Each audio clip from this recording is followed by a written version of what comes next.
Bismillahirrahmanirrahim. Wa minha, dan diantaranya yaitu tentang keutamaan masjid, ma yadullu ala fadli man kanasal masjidah wa nadhafahu.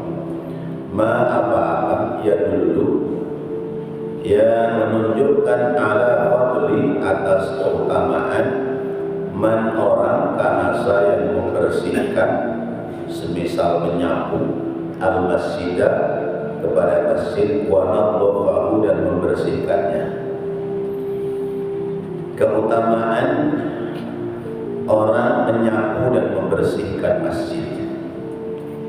An Anas bin Malik, dari sahabat Anas bin Malik radhiyallahu anhu, qala, dia berkata, qala Rasulullah, telah bersabda Rasulullah sallallahu alaihi wasallam, uridat alayya ujuru ummati. Uridat, diperlihatkan, alayya kepadaku, ujuru ummati, pahala-pahala umatku, hatta al-qadati, sehingga semisal kotoran, yukhrijuha, yang ia mengeluarkannya, yang mengeluarkan pada kotoran itu, ar-rajulu, seseorang, minal masjidi, dari masjid. Wa uridat, dan diperlihatkan alayya kepadaku, dhunubu ummati, dosa-dosa umatku. Falam ara, maka aku tidak melihat dzamban akan dosa, a'dhama, yang lebih besar, min suratin, daripada satu surat, minal Qur'ani, dari Al-Quran, aw ayatin, atau satu ayat, utiha, yang telah didatangkan, satu ayat, ar-rajulu, telah mendatangkan satu ayat, ar-rajulu, seseorang, fanasiyaha, lalu ia melupakannya. Wal qadatu, dan makna al-qadat, mufradu qadiyun, dari isim mufrad qadiyun. Qadiyun jamaknya qadatun. Wahia, dan dia ma apa-apa yang jatuh fil aini, fil aini, pada benda, wal ma'i, dan air, wasyarabi, dan minuman, min turabin, berupa debu, au tibnin, atau jerami, au wasakhin, atau kotoran lain, au ghairi dzalika, atau selain daripada hal itu. Wal makna, dan makna yang dimaksud, yukharrijur rajulu kulla qadarin wa in qalla.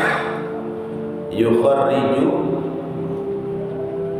mengeluarkan, ar-rajulu, seseorang, kulla qadarin, tiap-tiap kotoran yang ada di dalam masjid, wa in qalla, sekalipun sedikit. Bapak-bapak, hadirin dan saudara-saudara, masjid ini adalah Baitullah. Masjid adalah rumah Allah. Tidak ada rumah yang lebih istimewa selain rumah Allah. Karena itu, ketika orang membangun rumah Allah, wajar orang itu dibangunkan rumah oleh Allah besok di dalam surga. Nah, Allah bisa membangun rumah di surga. Emang Allah nggak bisa membangun rumah di dunia? Kenapa perlu dibangunkan oleh kita? Sebab rumah Allah di dunia kaitannya dengan tempat-tempat ibadah, maka tentu yang harus menempatkan posisi, kedudukan, model bangunan seperti apa, terus di mana tempatnya adalah kita. Bukan berarti Allah tidak bisa membangun rumah di dunia, karena dunia ini, bumi ini bagi kita umat Islam seluruhnya adalah bisa dijadikan sebagai masjid. Berarti hamparan bumi ini di mana saja kita bisa menjadikan sebagai masjid. Tapi terkait dengan fisik bangunannya, karena yang memerlukan kita, yang make kita, wajar kalau kemudian kita yang membentuk rubah masjid seperti apa. Oh, karena di Jawa modelnya model bangunan Jawa, bangunan masjid modelnya kelimasan, lalu atapnya tumpuk 3, kemudian masuk ke masjid ada tangga pundak-pundakan 3. Nah, lalu kemudian sesudah dibentuk seperti itu dikorelasikan dengan syariat ajaran agama Islam, bahwa dalam Islam itu ya ada tingkatan Muslim, mukmin, muttaqin. Ya, tangga pertama Islam, tangga kedua beriman, tangga ketiga bertakwa, masuk ke dalam masjid. Kalau ada di masjid mana itu kalau masuk di ruangan tengah masjid sengaja dibentuk bangunannya itu pendek. Jadi ketika orang masuk ke tengah ruangan masjid nunduk. Di mana Cirebon ya? Di mana itu? Nah itu tentu ada makna, karena kita mau masuk ke masjid, mau masuk ke rumah Allah, itu kita harus menundukkan diri.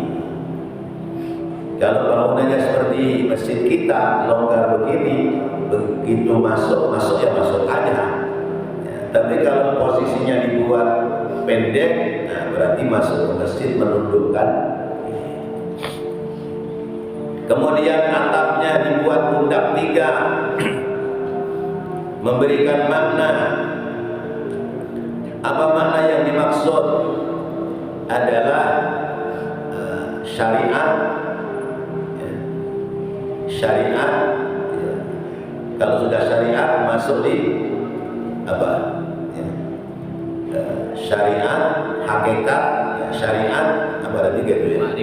Syariat, makrifat, hakikat. Nah, ini tingkatan untuk mengenal Allah. Mula-mula ya syariat, ya wudu, ya sholat, ya. Lalu kemudian makrifat, mengenal Allah dengan baik. Sebab siapa yang tidak mengenal maka tidak mungkin bisa dekat kepada yang dikenal. Sampai kepada tingkat hakikat. Apa sih hakikat hidup ini? Hakikat hidup ini adalah ta'abbud, menghambakan diri kepada Allah. Maka jadi ada maknanya pundakan 3, di tangga masuk, kemudian atap yang tumpuk 3. Nah kalau zaman sekarang karena sudah modern maju, bentuk-bentuk seperti ini tidak nampak. Tapi tentu jalan orang berislam itu tetap sama, bahwa Islam, iman, Muslim, mukmin, muttaqin. Islam, iman, takwa. Kemudian syariat, makrifat, hakikat. Jangan dibalik, makrifat dulu baru syariat, rusak. Sebab ada orang makrifat kepada Allah tapi tidak menggunakan syariat, akhirnya nggak mau sholat, yang penting ingat. Karena makrifat itu kenal, sudah kenal Allah. Nanti ngaku dirinya wali. Kamu nggak usah ngikutin saya mah nggak sholat nggak apa-apa, karena saya sudah sampai kepada makrifat dan hakikat. Kamu masih syariat, sholat aja terus. Ini keliru. Karena itu siapa orang yang ngambil ilmu hakikat, ilmu ma'rifat, tapi tidak melewati ilmu syariat, faqad tasaddaqa. Al-haqiqatu wal ma'rifatu bila syariatin faqad tasaddaqa. Orang belajar ilmu hakikat, belajar ilmu ma'rifat, tidak melewati ilmu syariat, maka zindiq, kafir. Sebab sholatnya tidak lagi di masjid, tapi sholatnya di hati. Masuk waktu sholat, ya, ingat sholatnya. Nah, kalau sholat itu cukup ingat, dengar adzan ingat sholat. Kalau perut cukur, ya, lapar ingat makan, kenyang nggak tuh perut? Kalau lapar ingat makan, supaya kenyang jangan ingat doa, ya, diisi. Begitu pula kita dalam beragama, kalau kita sudah sampai masuk waktu, ya jangan ingat doa, harus sampai kepada mengerjakan. Nah, tempat sholat itu ada masjid, ada musola. Itu bahasa kita. Kalau di Arab sana nggak ada musola, semuanya masjid. Kalau kita ada masjid, ada musola, ada surau, ada menasah, ada langgar. Nah, orang Jawa sholatnya di langgar. Nah, ya. Orang Jawa sholatnya di langgar. Pernah saya sampaikan kenapa namanya langgar? Longgar, ya. Ya, tempatnya masih longgar. Nah, masjid dibangun untuk diisi. Masjid dibangun untuk dirawat. Mengisi masjid, pelajaran yang lalu sudah kita pahami, ya. Ada tugas masing-masing, ada yang bagian wakaf, ada yang bagian sedekah alat-alat bangunannya, ada yang tugasnya membangun, ada yang tugasnya mandori, macam-macam itu. Dan semua ada nilainya masing-masing. Sekarang ketika masjid sudah jadi, tugas berikutnya adalah merawat masjid. Masjid kita harus kita rawat. Sebab kalau masjid tidak kita rawat, masjid pelan-pelan akan rusak. Bagaimana perawatan masjid? Pertama dari segi bangunan, ya. Bangunan, kemudian dari segi kebersihan, lalu kemudian yang kedua dari segi kemakmuran, ya. Bagaimana masjid ini supaya makmur. Bangunan sudah bagus. Hal berikutnya adalah kita rawat bangunannya, kita rawat, ya.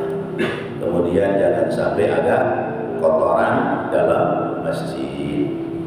Di dalam masjid harus steril, bersih, ya.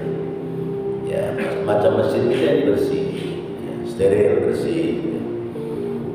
Siapapun masuk ke masjid melihat ada kotoran di masjid, buru-buru ambil. Kita kadang lihat kiai-kiai masuk masjid, lihat ada sedotan yang tercecernya, diambil, dikantongi. Ada sampah kecil sedikit, ambil. Jangan, sebelum bukan urusan saya. Masalah kebersihan masjid bukan urusan marbot. Jangan. Ya. Mana yang kita lihat di masjid itu ada yang tidak layak, maka segera kita buat layak, bersihkan. Oh, banyak sawangnya ini, nyawang, tahu sawangnya? Nah, udah ambil steker, bersih. Bawahnya tadain ke kertas koran, jadi nggak jatuh ke karpet. Oh, kipas anginnya udah butek nih, copot, ambil, bersihin, pasangin lagi, jangan bawa pulang. Ya, dipasangin kotor, dicopot, bersihin, sepi orang bawa pulang. Itu namanya bersihin semua, bersih bener gitu. AC keadaannya ada yang rusak, buru-buru dan dani, lapor ketua, Pak Ketua, AC rusak nih. Iya, udah biarin dah, tanggungan saya dah, servisnya. Itu ambil bagian. Apalagi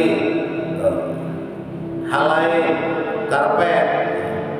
karpetnya udah mulai botak,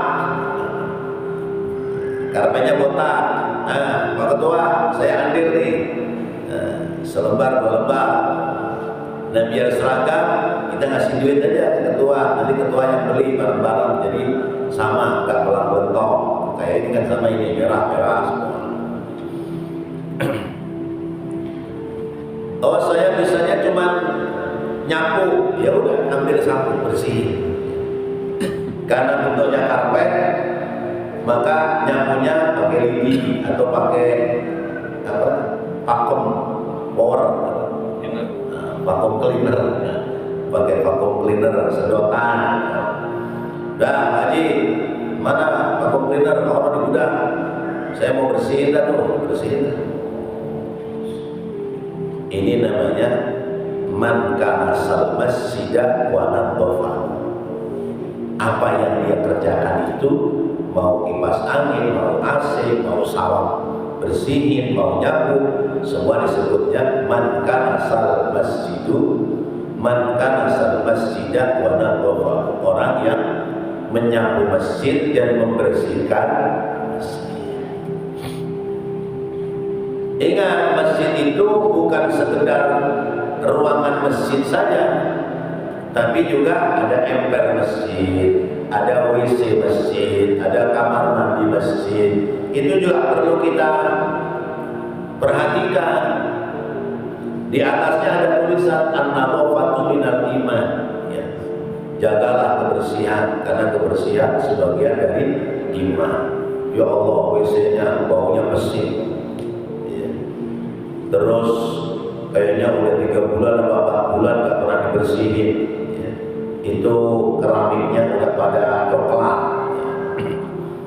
Nah itu jangan kita biarkan, jangan kemudian ini kan luar masjid, ini masih terkait dengan masjid, ya bersih.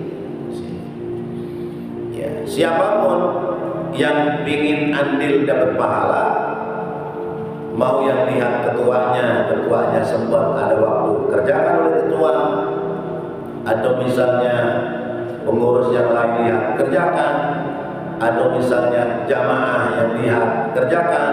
Tapi kalau jamaah permisi dulu, ya. Permisi dulu pengurus, takut salah paham, ya. Atau karena dilihat sudah mulai ada pada kurang bagus, pengurus, ya, undang jamaah besok pagi kita kerja bakti bersih masjid. Nah, itu harus dilakukan secara berkala sehingga masjid itu menjadi nyaman untuk ibadah. Orang-orang sekitar masjid juga perlu ngerti bahwa masjid ini tempat ibadah supaya orang ibadah khusyuk.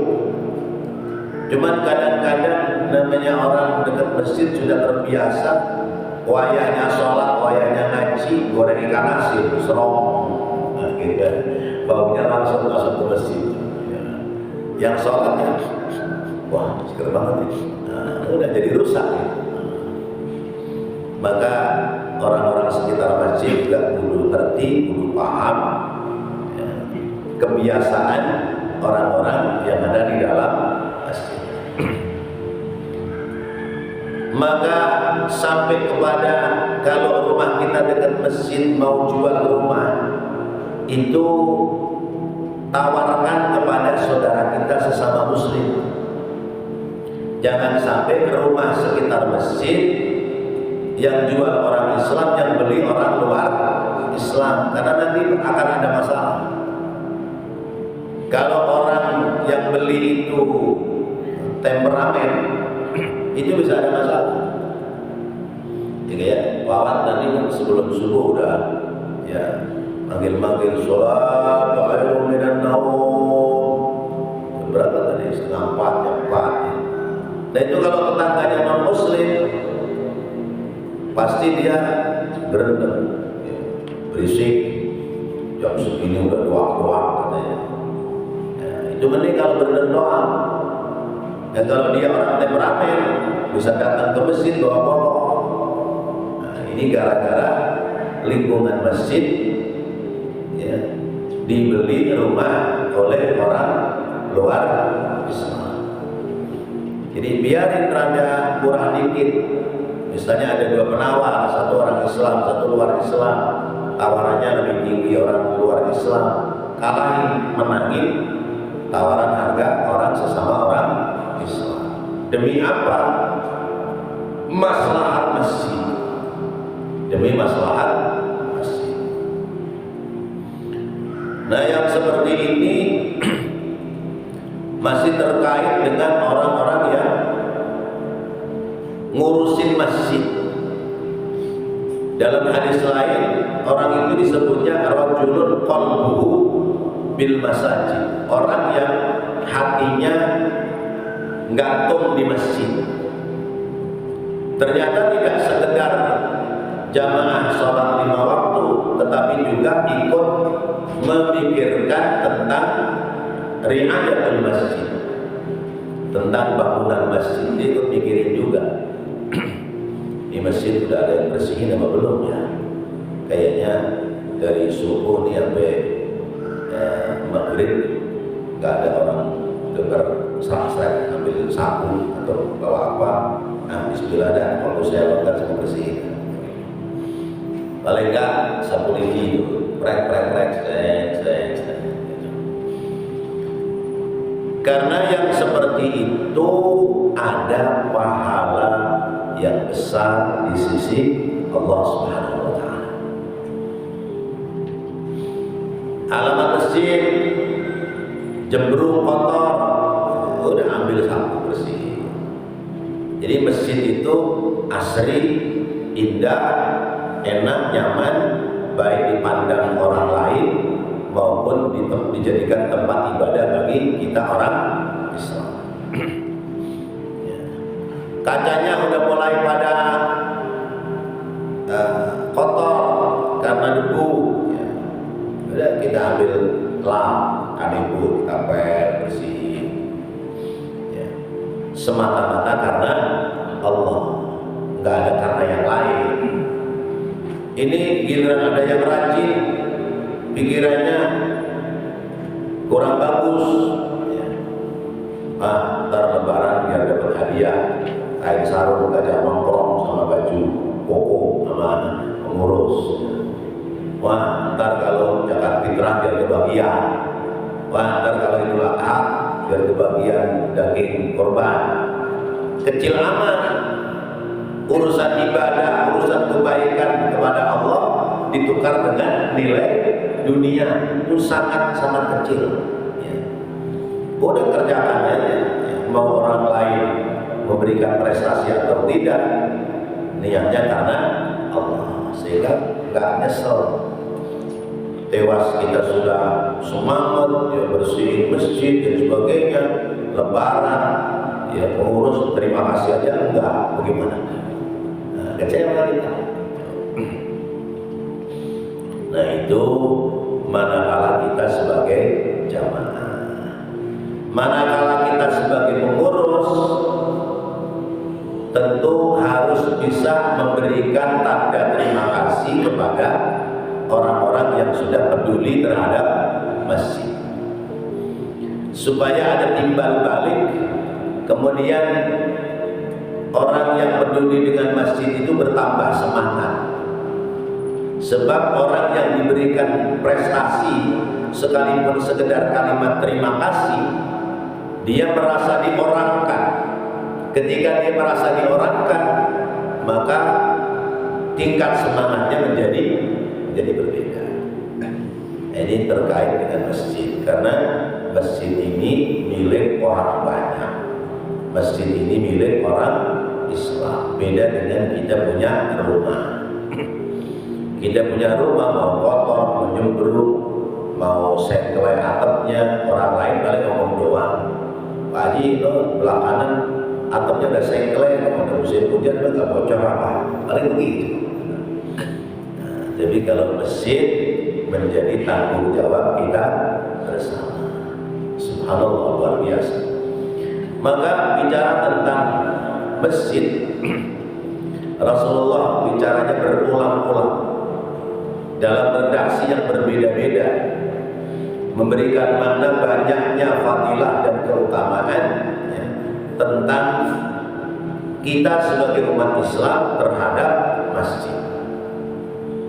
Bahkan memandang masjid merupakan bagian dari ibadah. 5 memandang yang menjadi nilai ibadah ya. Sesungguhnya 3. An-nadharu ilal Ka'bah ibadah, memandang kepada Ka'bah ibadah. Kemudian an-nadharu ila wajhil 'alim ibadah. Kemudian an-nadharu ila walidayhi ibadah. Mandang Ka'bah ibadah, mandang muka orang alim ibadah, mandang muka orang tua ibadah. Kemudian yang 2, an-nadharu ilal mushafi ibadah, memandang mushaf Al-Quran ibadah. Dan yang kelima, an-nadharu ilal masjid ibadah, memandang masjid bernilai ibadah. Ini mandang masjid gantinya mandang Ka'bah. Sebab kalau kita nggak haji, nggak umroh, nggak mandang-mandang Ka'bah, mandang Ka'bahnya cuma di sejadah kita doang, maka gantinya adalah memandang masjid. Mandang orang tua sudah nggak ada, maka gantinya mandang guru ya. Karena guru itu murabbil arwah. Kalau orang tua murabbil ajsad. Guru adalah yang bimbing roh kita. Kalau orang tua yang bimbing badan jasad kasar kita. Nah, makna memandang di situ bukan cuma pelototin doang, Bapak lewat masjid dipelototin aja, enggak begitu ya.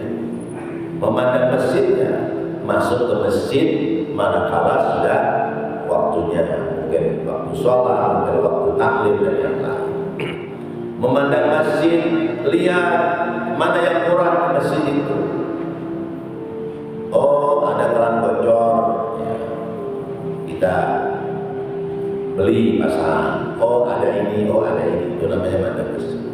Mandang Quran, bukan Quran dilihat doang, tapi dibuka, dibaca. Mandang wajah orang tua, bukan dipelototin doang wajah orang tua, tapi lihat apa yang menjadi kekurangan orang tua kita. Mandang guru, mandang orang alim, itu jangan kemudian di depan guru matanya mendelik, aja nggak mau kedip, gurunya malah bingung, orang kenapa itu. Ya, mandang apa yang disampaikan oleh guru untuk diamalkan. Itu namanya an-nadharu ila wajhil 'alim. Mandang Ka'bah sudah otomatis, mandang Ka'bah kan memang untuk ibadah. Jadi betapa pentingnya, ya, betapa besar makna, betapa banyak fadilah, keutamaan terkait dengan masjid, sehingga Rasulullah bicara tentang masjid itu beda-beda keterangan hadisnya, dan antara hadis satu dengan hadis yang lain itu sesuai dengan kemampuan orang yang diajak bicara oleh Rasulullah. Kemudian dalam hadis ini yang kedua, kan yang pertama pahala umatku itu ya uridot, ya diperlihatkan, ya. Amal-amal umatku diperlihatkan oleh Allah kepadaku sampai hal-hal yang kecil seperti orang mengambil kotoran dari besi, itu diperlihatkan kepada Rasulullah. Juga diperlihatkan kepada Rasulullah, ya, dosa umatku, ya, dosa umat ini yang tidak dilihat lagi dosa yang lebih besar daripada dosa ini. Apa? Orang hafal Quran tapi kemudian dia melalaikan hafalan Al-Quran. Nah, ini berat, ya. Orang hafalan Quran itu berat, tapi yang lebih berat adalah memelihara hafalan Al-Quran. Dia ngapalin Quran, udah begitu, udah nggak diulang-ulang lagi hafalannya, akhirnya lupa, itu menjadi dosa. Apalagi kemudian, ya, ngaji hafalan Quran, sesudah hafal Quran murtad dia, keluar dari Islam. Ya. Dan lagi rame di YouTube, ya, sebenarnya Kumailah, akhirnya menjelek-jelekkan Quran, menjelek-jelekkan orang Islam. Itu berarti dia tidak mendapati hidayah dari Allah. Jadi seperti itu. Kalau kita sudah hafal, pertahankan hafalan kita. Kita hafal Qul Huwa. Bapak-bapak hafal Qul Huwa. Qul huwallahu ahad, Allahus samad, lam yalid wa lam yulad wa lam yakul lahu kufuwan ahad. Hafal semua ya. Nah, pertahankan, jangan sampai lupa. Ya, masa Qul Huwa lupa. Ya. Kalau Yasin mungkin ya. Yasin biasanya kalau baca bareng-bareng apa? Ya, karena ada pemandunya, ustadznya. Giliran baca sendiri, wa ayatullahu lailu wa ayatullahu manam, itu suka kebalik-balik. Ya. Ya. Nah, yang sudah hafal terhadap surat-surat Al-Quran atau ayat-ayat Al-Quran harus dipertahankan. Jangan sampai hilang hafalan kita, apalagi tidak sekedar lupa dan hilang, ya, tapi sudah tidak dibaca kembali. Wa fil hadisi an Abi Sa'id Al-Khudri, dan dalam hadis riwayat sahabat Abu Sa'id Al-Khudri radhiyallahu anhu qala Rasulullah, telah bersabda Rasulullah sallallahu alaihi wasallam, man akhraja adan minal masjid banallahu lahu baitan fil jannati. Man, siapa orang akhraja yang mengeluarkan adan di sini bukan adan sholat, adan jadi adan kotoran, minal masjid, dari masjid, banallahu, maka Allah membangunkan lahu baginya baitan, rumah, fil jannati, di dalam surga. Rawahu Ibnu Majah wa fi isnadihi ihtimalun litahsin, meriwayatkan hadis Imam Ibnu Majah. Siapa orang yang membersihkan kotoran masjid, maka Allah siap membuatkan bangunan rumah yang ada di dalam surga. Ini kalau sudah tahu hadisnya begini, kira-kira bersihin masjid rebutan iya atau rebutan enggak? Harusnya rebutan iya. Karena apa? Orang bersihin masjid, ya, dijanjikan oleh Allah dibangunkan rumah di dalam surga. Di hadis lain saya temukan ada di kitab Aqyahul Qaul tentang bab masjid. Man akhraja qadaratan minal masjidi bi qadri ma yaduru fil aini akhrajahu Allahu min a'dhami dhunubihi.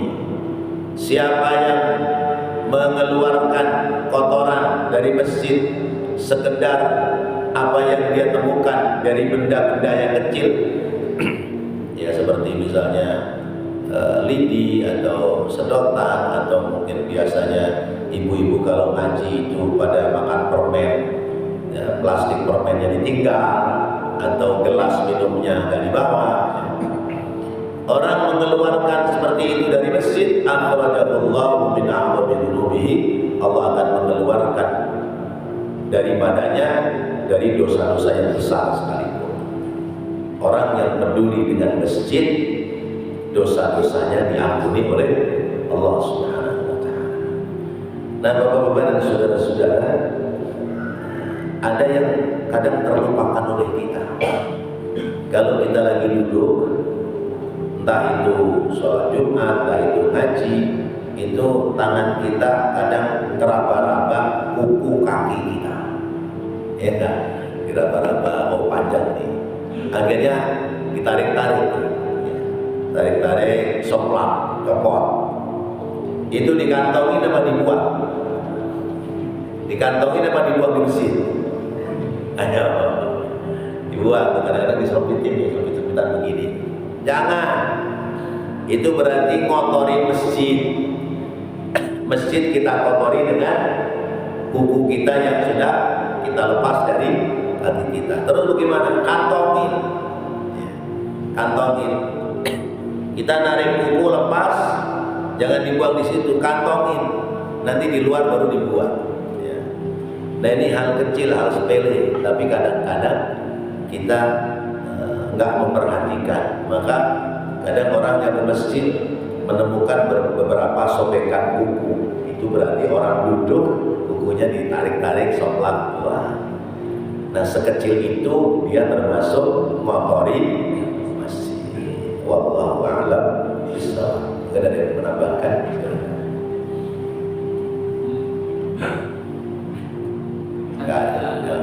Kalau misalnya kita ngantuk terus kita tidur di masjid, itu mengotori atau ini? Kita ngantuk tertidur di masjid, ngotori enggak? Ya sekarang kita tidurnya ngiler apa enggak? Kalau tidurnya ngiler tanpa bantal, berarti iler kita adalah iler dari perut. Itu bisa menjadi najis bagi orang lain. Tapi kalau kita tidurnya pakai bantal, itu iler yang jatuh, iler dari mulut. Ya. Ya. Liur dari perut beda dengan liur dari mulut. Pasti baunya juga beda. Nah, dulu kita zaman masih muda, ya, senang tidurnya di masjid, di musola, ya. Habis ngayap dari mana, ya. Masuk ke rumah udah dikunci sama orang tua, itu biasanya beloknya ke masjid, ke musola.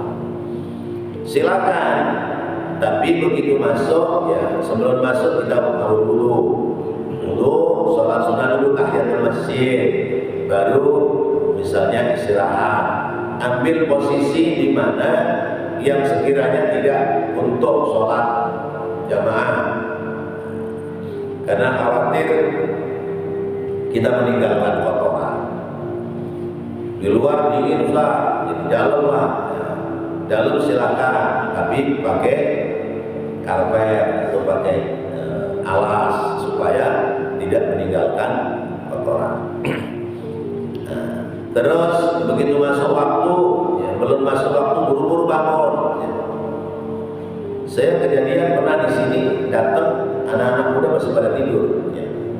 Itu kurang sekitar 20 menit masuk subuh masih pada ngomong. Itu kurang bagus. Ya. Harusnya ya sebelum masuk waktu dia sudah dan niatnya tidur di masjid, ya niat ini iktikaf aja. Ya. Kalau sudah ambil wudu, sholat sunnah tahiyatul masjid, niat iktikaf, tertidur, itulah dosa. Tapi kalau kotor, ya masuk ke masjid, nggak wudu, nggak apa, tahu-tahu berdabruk tidur di masjid, ya. Itu biasanya yang ngimpinya yang nggak enak-enak. Atau misalnya dia tidurnya dipindah, tahu-tahu di depan WC. Tuh, karena ini tempat banyak jin ini, tapi jin mukmin, bukan jin kafir. Itu, jadi bagaimana kita tidur di masjid? Kalau niat sengaja tidur di masjid gara-gara diomelin bini mah jangan. Tapi kalau tertidur di masjid karena apa? mau iktikaf misalnya atau hal-hal yang lain, nah itu nggak menjadi berdosa. Demikian. Baik bapak-bapak dan saudara-saudara, mudah-mudahan apa yang kita bahas, kita pelajari menjadi ilmu yang bermanfaat untuk dapat kita amalkan dalam kehidupan kita sehari-hari. Amin ya Allah ya Rabbal alamin. Rabbana taqabbal minna innaka antas samiul alim wa tub alaina innaka antat tawwabur rahim. Rabbighfir warham wa anta khairur rahimin. Wa sallallahu ala sayyidina Muhammadin wa ala alihi wa sahbihi wa sallam. Alhamdulillahi rabbil alamin. Wassalamualaikum warahmatullahi wabarakatuh.